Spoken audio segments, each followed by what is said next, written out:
Bonjour et bienvenue sur la chaîne de podcast Métamorphose professionnelle, le podcast qui s'intéresse aux transitions professionnelles. Vous y découvrirez des témoignages de personnes venues de tout horizon qui partagent avec vous leur parcours, leurs hauts et leurs bas, la réalité de leur métier et du monde du travail. Nous parlerons également de multipotentialité, de slashing, de rupture de contrat, de formation, d'argent, d'épuisement professionnel, de conciliation vie pro, vie perso et surtout de sens au travail et bien d'autres sujets encore. Je vous invite également à mettre 5 étoiles si vous avez aimé l'épisode et à vous abonner à la chaîne pour ne rien louper des prochains épisodes. Je m'appelle Tiffaine Choblet, je suis psychologue du travail et ma mission est d'accompagner les personnes en quête de sens qui souhaitent un changement dans leur vie professionnelle et valoriser leur image en les aidant à déployer leurs ailes et à prendre leur envol.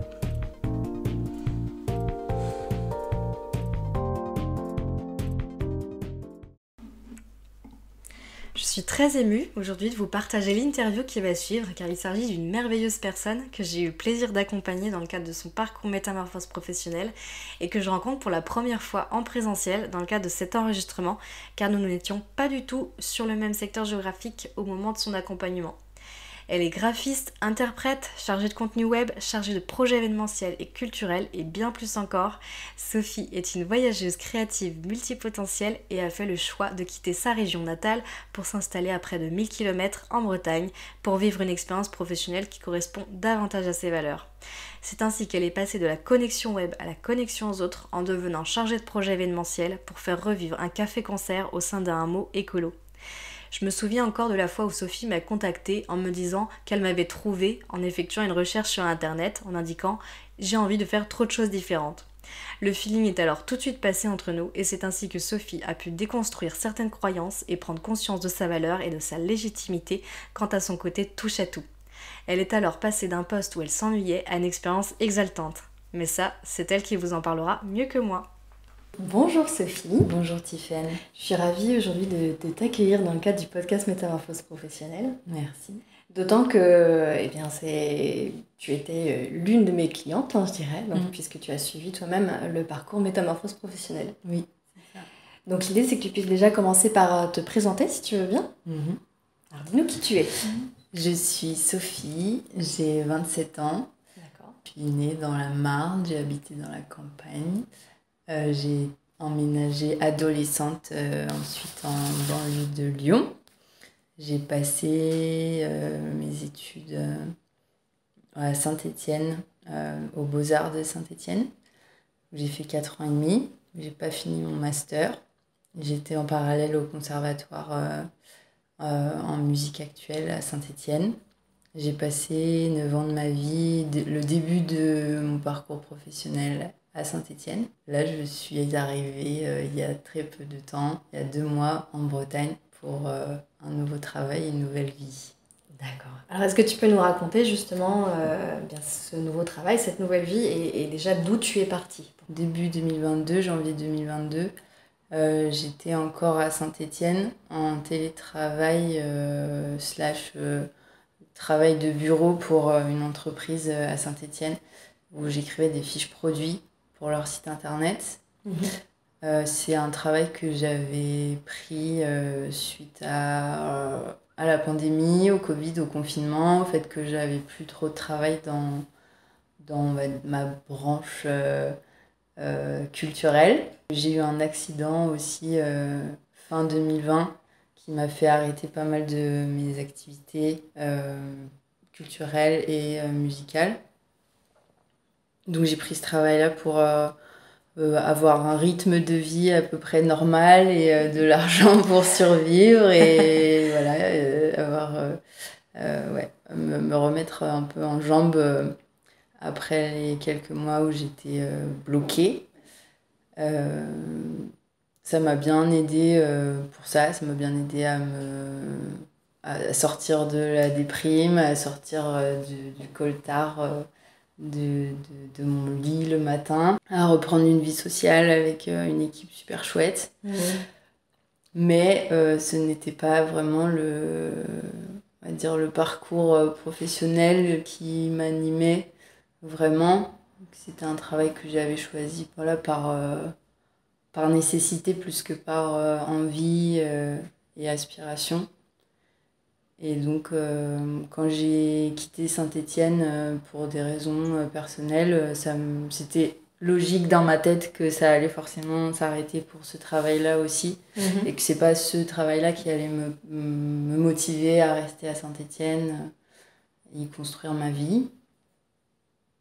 Donc, en février, je pars de Saint-Étienne en restant en télétravail pour cette boîte-là. Je m'installe dans le sud chez mes grands-parents, logée, nourrie, blanchie. Ça m'a fait une soupape plutôt agréable pendant 6 mois. Ouais. Et donc oui, je suis restée en télétravail dans le sud. Ça a été assez dur parce que j'étais seule et je suis quelqu'un de très social. Donc travailler devant mon ordinateur 39 heures par semaine, ça n'allait plus du tout. J'avais plus envie de me lever le matin pour bosser. En milieu de cette période-là, en avril, je commence à taper sur Internet que je sais pas trop quoi faire de ma vie. Et je tombe sur Tiphaine, donc toi, qui propose des parcours de réflexion sur le parcours professionnel et le parcours métamorphose. Et ça m'a parlé. Du coup, ça m'a permis, pendant une période de télétravail où j'étais un peu paumée, de déjà réfléchir à ce que je voulais faire après et comment me sentir mieux. Voilà. Ça, c'est la période où j'ai vraiment travaillé avec toi sur mon parcours. Et qu'est-ce que ça t'a permis? Qu'est-ce que ça t'a apporté, même si tu étais déjà dans ces réflexions-là, qu'est-ce qui a fait qu'à un moment donné, tu as eu le déclic et tu as switché? Alors, il y a par exemple le fait que mes grands-parents ne comprenaient pas ce que je faisais devant mon ordinateur 39 heures par semaine et que je pense qu'ils me voyaient un peu comme un zombie qui passait ses journées, même après le travail, devant l'ordinateur. Et moi, ça faisait déjà quelques mois, voire même 1 ou 2 ans où je me disais que travailler devant mon ordinateur, c'était un peu rébarbatif et pas anxiogène, mais déprimant, quoi. Où j'arrivais pas à garder un rythme qui me convenait, ni des connexions sociales suffisantes à mes besoins. Et le fait d'être en télétravail seule chez mes grands-parents, il y a eu vraiment cette prise de conscience-là de, en fait, un travail où je suis toute seule devant un ordinateur, c'est plus possible, quoi. Surtout si j'arrive pas à nourrir à côté une vie sociale suffisante. Je veux pas être toute seule devant mon travail, je veux pas être toute seule devant mon ordinateur, j'ai besoin de connecter avec des gens, mais je sais pas trop comment le faire parce que je suis bloquée dans ma confiance en moi pour revenir à des activités musicales, culturelles qui me nourrissent vraiment et me parlent vraiment. Donc j'avais ce décalage-là entre « Ah, j'aimerais bien faire ça, mais je n'ai pas assez confiance en moi pour y retourner ». Et en même temps, je manque beaucoup de besoins de vie sociale et de connexion humaine dans mon travail. Et donc ces deux choses en même temps, j'étais déprimée, quoi. T'étais connectée. J'étais connectée, déconnectée. J'étais connectée à Internet et Exactement. à des choses virtuelles, mais j'étais pas du tout connectée à ce qui me parle vraiment, quoi. C'est ça. Et donc, qu'est-ce qui t'a attiré dans le parcours métamorphose par rapport, par exemple, à un bilan de compétences ou un autre type d'accompagnement? Ton approche sur le site internet, c'est un peu bête, hein, mais des fois, juste la manière, l'ambiance que tu amènes au parcours et à comment ça va être construit par des exercices aussi. Moi, j'avais déjà rencontré des psychologues, pas forcément du travail d'ailleurs, où c'était beaucoup parlé, où j'avais pas l'impression d'être très active dans mon développement.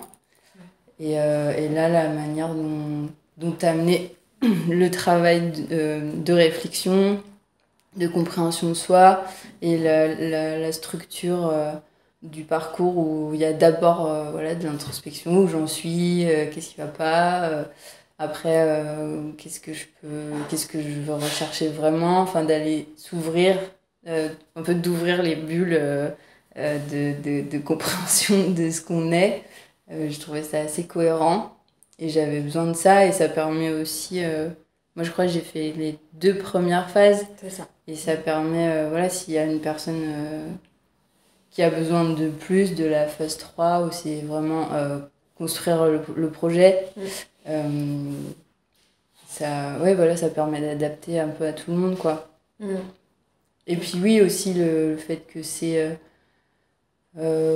moi, c'était une démarche personnelle et le fait d'avoir un psychologue 1-1 où il n'y a pas une structure à rendre des comptes, aussi, ça me soulageait. Où je me disais que ça pourrait être plus personnalisé aussi. D'accord. Et puis ça me motivait de me dire que c'est moi qui fais la démarche, c'est pas Pôle emploi ou je sais pas qui me dit qu'il faut que je fasse un bilan. J'avais quand même envie d'avoir une relation psy, client, patient qui n'a rien à voir avec une quelconque structure où il fallait rendre des comptes. Ouais. Est-ce que il y a un moment donné dans le parcours, soit via un outil, un exercice ou une réflexion, quelque chose qui t'a particulièrement marqué et qui a été peut-être révélateur par rapport à la suite? Au final, la phase 1, où vraiment de se recentrer, de dire ok, là où est-ce que j'en suis, qu'est-ce qui va pas, comment je me comprends, c'était vraiment quelque chose que j'avais besoin de faire, aidée par quelqu'un de différent de mes amis avec qui je pouvais discuter de ça, mais d'avoir un regard extérieur sur comment je me perçois. Ça m'a vraiment travaillé pendant de avril à juin pratiquement. Mais c'est plus la manière de savoir que chaque semaine, j'avais des exercices sur lesquels je pouvais réfléchir et avoir le rendez-vous toutes les semaines avec toi pour débriefer, pour creuser un exercice qui... Moi, en plus, après, je pouvais en parler justement à mes amis ou à ma famille, me dire, ah bah voilà, je fais ça avec Tiffaine, ça m'a fait réfléchir à ça, notamment sur des questions de confiance en soi, sur comment je me percevais comme une personne très désorganisée, qui savait pas comment gérer des choses basiques de sa vie, alors qu'en fait... quand on en a discuté, tu m'as fait prendre conscience que si, en fait, je savais organiser des choses dans ma vie. Tout à fait. Et que si, d'ailleurs, je pense que je pourrais pas faire le travail que je fais actuellement, qui est beaucoup de coordination et beaucoup d'organisation, si j'avais eu cette peur-là de me dire non, en fait, je pourrais jamais gérer des plannings, en fait, alors que là, clairement, mon travail ces temps-ci, c'est gérer un calendrier pour plein de gens. Donc, ça m'a enlevé cette peur-là. T'as pris conscience, en fait, que je pouvais le faire. De tes capacités. Là, il y a eu donc cette opportunité en Bretagne. Est-ce que tu dirais que c'est ça qui a été le déclic pour toi de changer de vie, ou est-ce que il y avait quand même déjà cette volonté? Moi, c'était déjà des questionnements que j'avais. Je ne savais pas ce que j'avais comme opportunité du tout. Mes questionnements, c'était est-ce que je reste dans le sud parce que c'est une région qui me plaît et du coup, je trouve un travail à mi-temps dans le coin et je me remets petit à petit à la musique dans cette région-là et je refais mon réseau. Ou est-ce que je vais ailleurs, mais ailleurs où, pourquoi, comment, c'était pas du tout clair, quoi. Je savais que je voulais plus être à 39 heures, que j'avais besoin de tirer un trait sur ma vie à Saint-Étienne, aussi autant pro que perso, mais comment, c'était le flou, quoi. Je savais pas vraiment... je savais juste que j'avais besoin de reprendre confiance en moi. Et en même temps que le parcours métamorphose, j'en ai aussi profité pour reprendre des cours de chant en même temps. Donc c'était vraiment, pendant cette période-là, ça a été vraiment une démarche pour moi de reprendre confiance, de revoir ce dont j'ai vraiment besoin. et d'être accompagnée. Je voyais très bien que je pouvais pas le faire toute seule. J'avais besoin de personnes compétentes qui pouvaient me montrer qu'il y avait tels outils, que je pouvais reprendre la main sur ça, que ça prendrait du temps ou pas. Mais ouais, j'avais besoin de personnes qui m'entourent. Et tu avais aussi pas mal d'idées, de pistes à un moment donné dans l'accompagnement, vraiment diverses et variées, je dirais, et pas forcément très localisées dans le sud, ça pouvait être un peu dans plusieurs endroits en France. Qu'est-ce qui était le plus difficile pour toi dans cette prise de décision? Ce qui était le plus difficile, c'était j'ai beaucoup de mal à faire des choix et à abandonner des idées. Et ça, par exemple, voilà, il y a un exercice et je pense une phrase que tu m'as dite quand on parlait de la différence entre un fantasme, un projet et un rêve, de faire de restructurer mes choix et mes idées par ce biais-là de ça c'est un rêve, ça c'est un fantasme et ça c'est un projet qui peut se concrétiser. J'en ai vraiment parlé à toutes mes potes. Je dis non, mais en fait, c'est trop bien. Je vais pouvoir réorganiser tous mes trucs comme ça et me rendre compte que, voilà, par exemple, les projets de van aménagés pour vivre, c'est quelque chose que j'avais en tête depuis très longtemps et que je voyais de l'ordre du fantasme parce que, clairement, j'avais pas acheté ce van. Je l'ai toujours pas acheté d'ailleurs, mais parce que là, c'est pas le moment et c'est pas pertinent. Mais c'était pas du fantasme parce que j'avais déjà engagé plein de choses pour réaliser ce projet. Alors que d'autres choix ou idées, par exemple, je sais pas, être vétérinaire, qui n'avaient rien à voir en termes de vie, j'avais rien fait pour et c'était de l'ordre du fantasme parce que j'ai envie de sauver des animaux. Et en fait, de sortir de ce fantasme-là en disant ah bah, qu'est-ce qui m'anime dans le fait de vouloir être vétérinaire? C'est d'être proche des animaux. De quelle manière je peux être concrètement proche des animaux et les aider et tout? Bah, y a d'autres solutions. Je sais pas, être dans une asso ou être entouré d'animaux, adopter un animal. Et ça nourrit au final suffisamment ce besoin-là d'être en contact avec les animaux plutôt que tout de suite partir dans des dans des grands fantasmes qui ne peuvent pas se réaliser et qui ne créent que de la frustration. Oui, puis tu le disais tout à l'heure, le travail il ne prend pas forcément la même place. Oui. C'est-à-dire que on peut avoir de multiples intérêts, on ne va pas forcément tout mettre en œuvre professionnellement. Et en effet, c'est faire la part des choses entre ce qui va être de l'ordre du professionnel, l'ordre du personnel et du loisir. Et pour autant, ça peut très bien se combiner. Et puis, des fois, c'est aussi se rendre compte que on aime peut-être certaines choses, mais pas professionnellement, parce que ça demande d'autres contraintes. C'est vrai que moi, dans mon parcours, ça a été vraiment les flous perpétuels entre ça, parce que aux Beaux-Arts, au Conservatoire, ça reste des formations, des études que beaucoup considèrent comme de la passion ou des métiers passion, alors que au final, si tu es passionné par ton métier, quel qu'il soit, c'est un métier passion. Mais en tout cas, ce domaine-là de la culture, c'est assez flou pour les gens. Le passage du du hobby, de l'amateur au pro, de pouvoir me recentrer dans mes idées et de faire la différence entre rêve, fantasme, projet. Par exemple, je me suis rendu compte pareil que dans le domaine de la musique, si j'ai envie de devenir intermittente ou de chanter en tant que professionnelle, j'ai déjà eu des expériences professionnelles dans la musique et au final c'est beaucoup plus proche et faisable pour moi d'avoir cette expérience professionnelle là que je sais pas que d'être médecin ou que d'être éditrice ou que d'être prof. Alors que pour beaucoup de gens, ça pourrait être l'inverse. Ça pourrait être que de l'ordre du hobby de faire de la musique. Et du coup, je savais pas trop comment me positionner avec ça en me disant ouais, mais quand même, c'est peut-être que de la passion.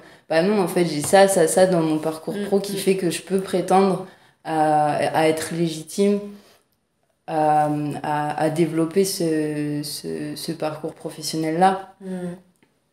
Tu parles de légitimité là, Oui. Est-ce que je veux que ça te fait sourire. Est-ce que tu peux nous en dire plus? Est-ce que tu te sens légitime là aujourd'hui par exemple sur le poste que tu occupes? Oui. Ouais.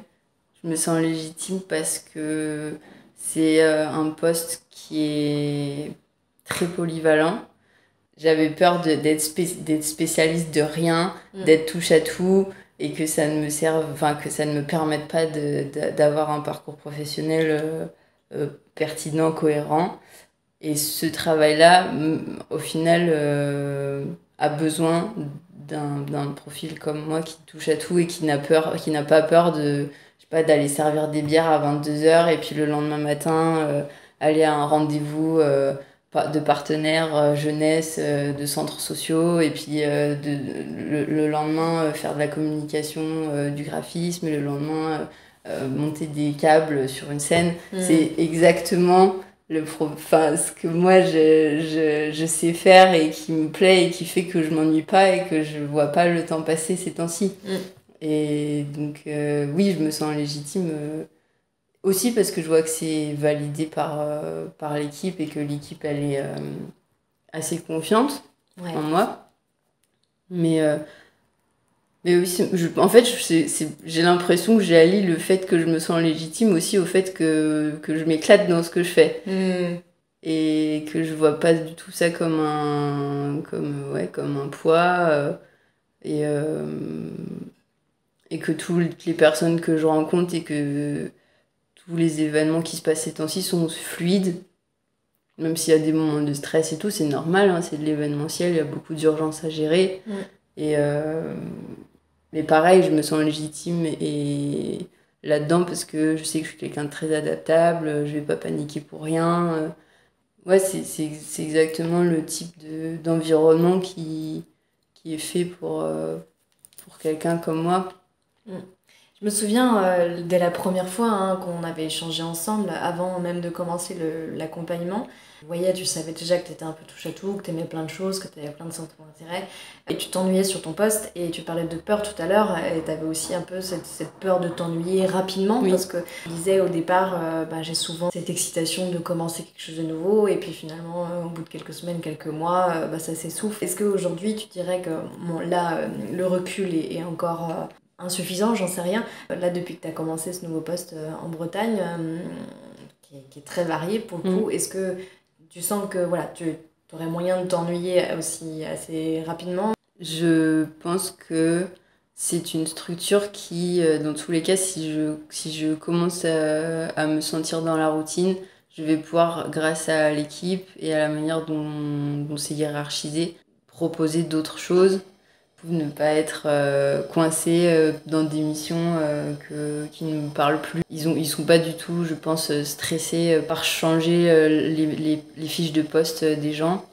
Ce qu'ils veulent, c'est que les personnes dans l'équipe soient à l'aise et soient bien dans leur fiche de poste et dans leur mission pour garder une équipe motivée, quoi.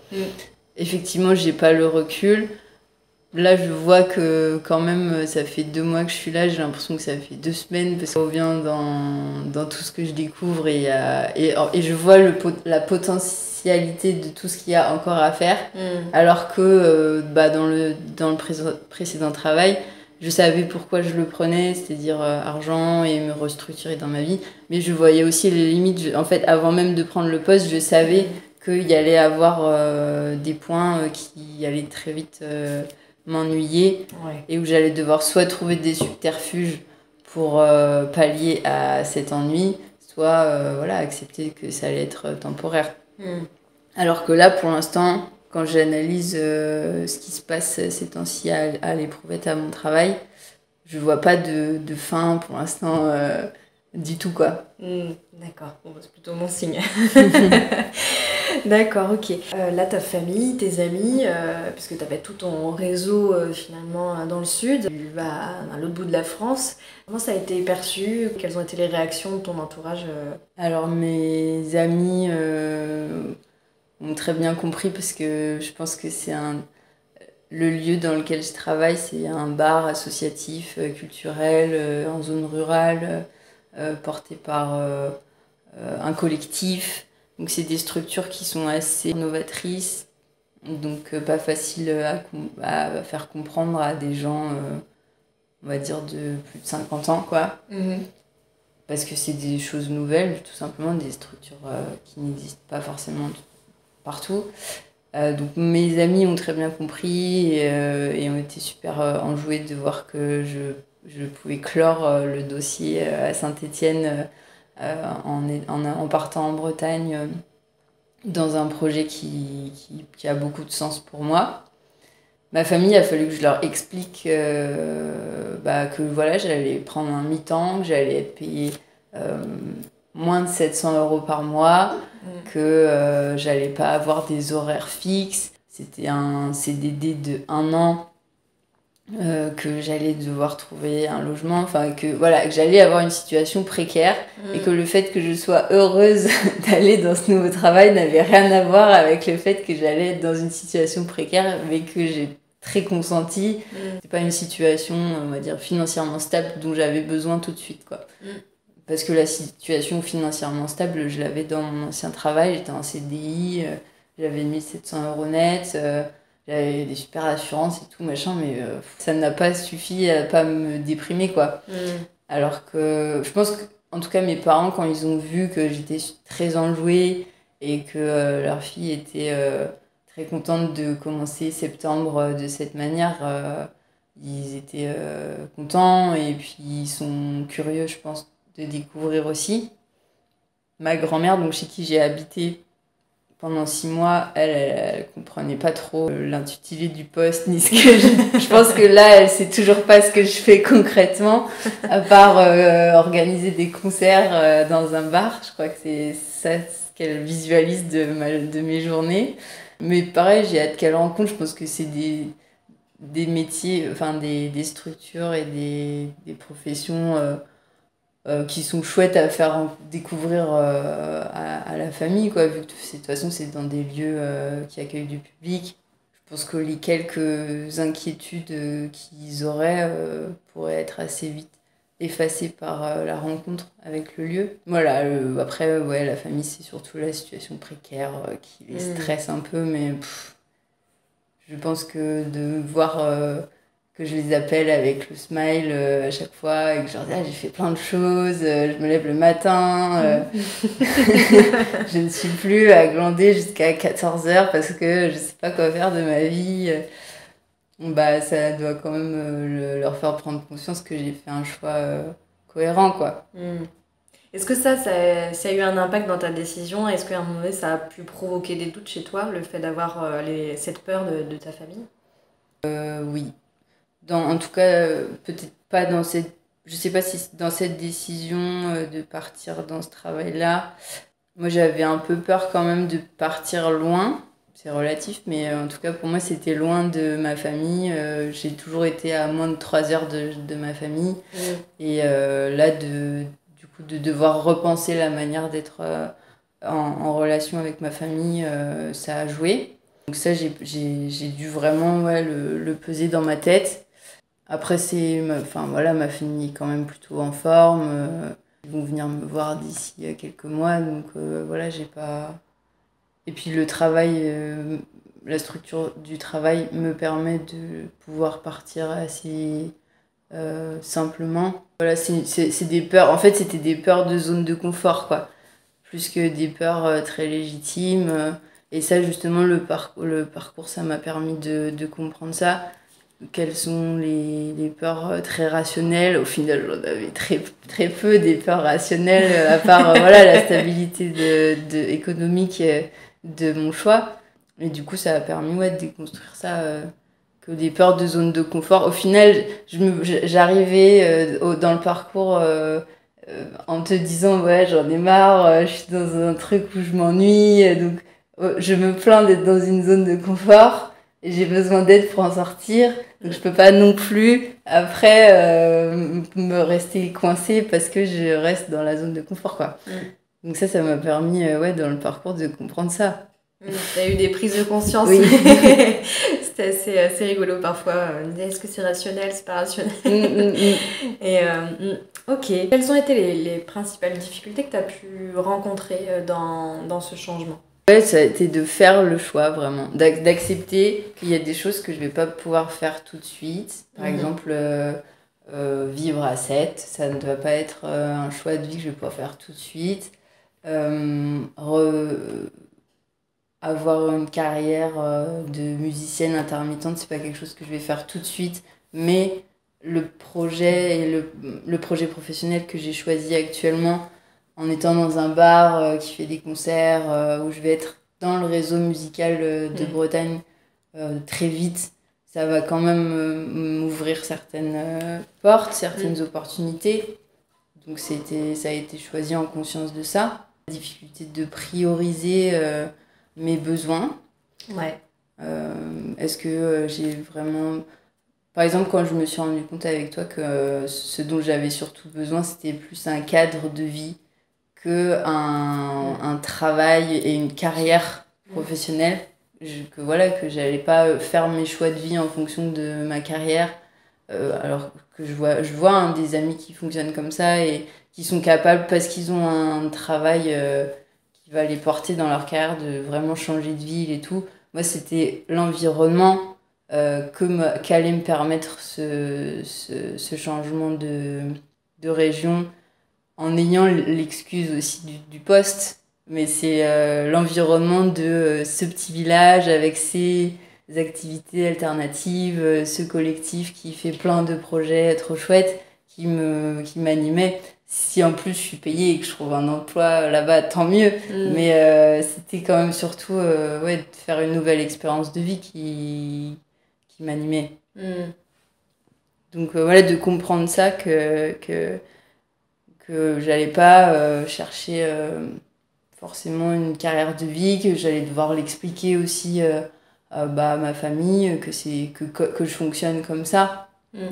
Et qu'il faut qu'ils arrêtent d'avoir peur de voir leur fille changer de taf tous les 2 ans, parce que en fait moi c'est pas le travail qui va me stabiliser mentalement, c'est les expériences de vie que je peux vivre, que ce soit à travers le travail ou autre chose.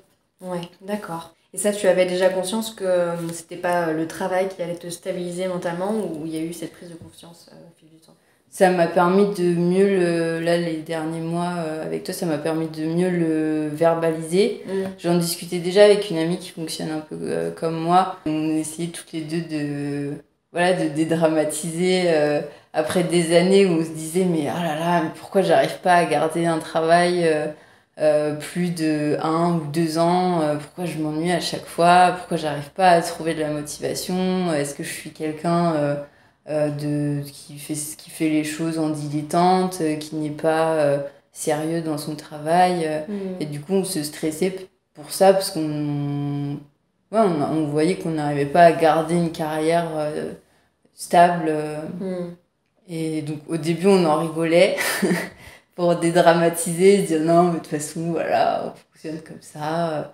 Et maintenant, moi, dans le parcours qu'on a fait ensemble, et aussi en discutant avec elle, ça a permis d'être assumé, ouais, vraiment.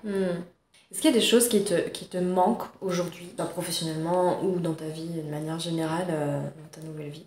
Et un projet de musique, que ce soit pro ou pas, mais en tout cas construit, créatif. La créativité est beaucoup revenue dans nos échanges. On a beaucoup parlé de ça. Est-ce qu'aujourd'hui, là, hormis la musique où c'est un peu en pleine construction, est-ce que cette créativité, tu l'as retrouvée? Est-ce que tu arrives à l'exploiter comme tu le souhaites professionnellement?